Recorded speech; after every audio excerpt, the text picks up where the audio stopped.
Cocktail 2 की जैसी hype बनी थी, रिलीज के बाद उसका नशा उतरता सा दिखता है। युवाओं की मस्ती और मनोरंजन के सारे मसाले होते हुए भी यह फिल्म बॉक्स ऑफिस पर कुछ कमाल नहीं दिखा सकी। आखिर ऐसा क्यों हुआ?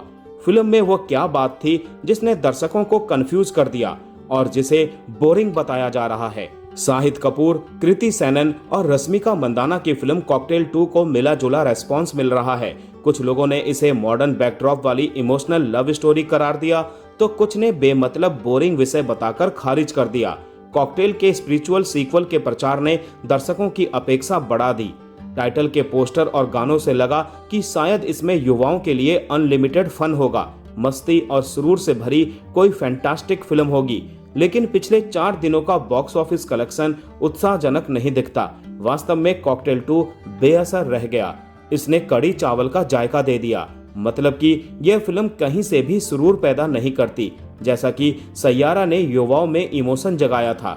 सैयारा प्रेम में एक दूसरे के प्रति बलिदान की भावना को दर्शाती है, तो कॉकटेल 2 में रिश्तों में सच्चे प्यार की तलाश और उसके प्रति प्रतिबद्धता की खोज करती है। सैयारा का मैसेज तो दर्शकों ने जज्ब कर लिया, लेकिन कॉकटेल 2 का मैसेज पल्ले नहीं पड़ा। इसे संयोग कहिए कि फिल्म में कुणाल बने शाहिद कपूर ऐसे खानसामा बने हैं जिसे कड़ी चावल बनाने और खाने खिलाने का भी शौक है। कॉकटेल की स्पिरिट महसूस हो, इसके लिए कुणाल शराब पीने का शौकीन है और कई बार घटिया शराब की घूंट ले लेता है और कल सुबह होकर डकारे मारता रहता है। वो एक बार अपनी गर्लफ्रेंड की दोस्त एली यानी कृति सेनन को कड़ी चावल खिलाता है।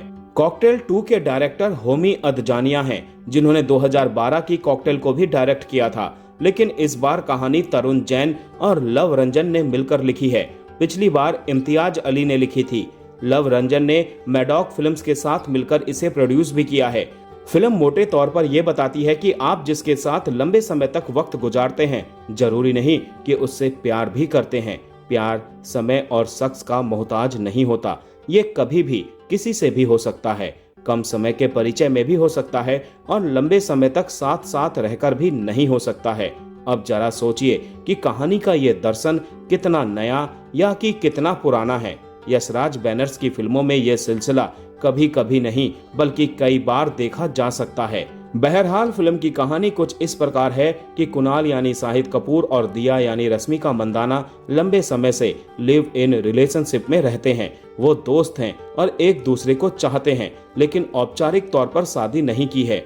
ऐसे में दिया बार बार उसकी परीक्षा लेती रहती है कि कुणाल वाकई उससे प्यार करता है या नहीं, शादी करेगा या नहीं, अगर करेगा तो कब। इसी बीच जब उसकी दोस्त एली यानी कृति सेनन मिलती है तो उसे वो कुणाल से नजदीकी बढ़ाने का नाटक करने के लिए कहती है, ताकि उसे पता चल सके कि कुणाल वाकई उसके प्रति गंभीर और कमिटेड है या नहीं।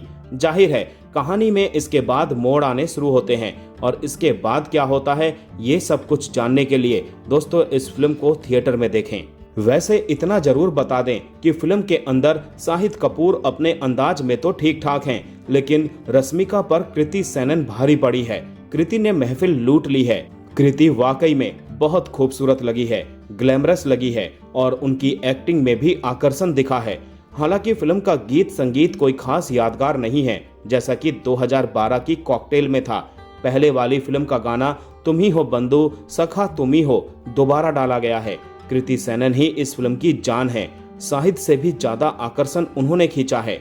वास्तव में फिल्म की कहानी में बहुत सोच समझकर प्यार, दोस्ती और रिश्तों को एक नए तरीके से परिभाषित करने की कोशिश की गई थी। फिल्म का बैकड्रॉप, कॉस्ट्यूम मॉडर्न और मस्ती से भरपूर रखा गया है। लोकेशन रोमांटिक और एडवेंचरस भी है, दर्शकों के विजन को सुकून पहुंचाने वाला।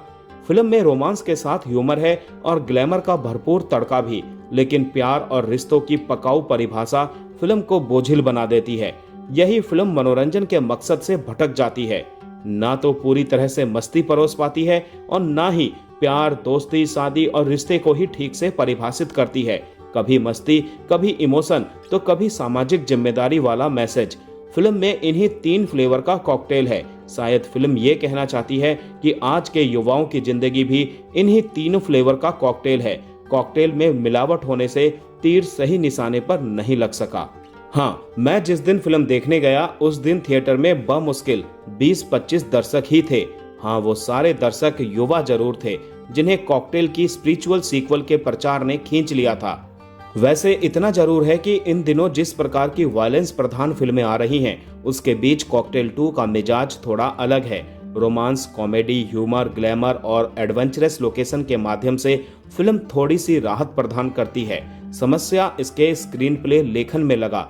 इसे थोड़ा और बेहतर लिखा गया होता तो फिल्म अपेक्षा पर खरी उतर सकती थी। लेकिन कॉकटेल 2 में एक साथ कई फ्लेवर की चाशनी ने अपना असर खो दिया। इसमें कड़ी चावल का देसी स्वाद आने लगा।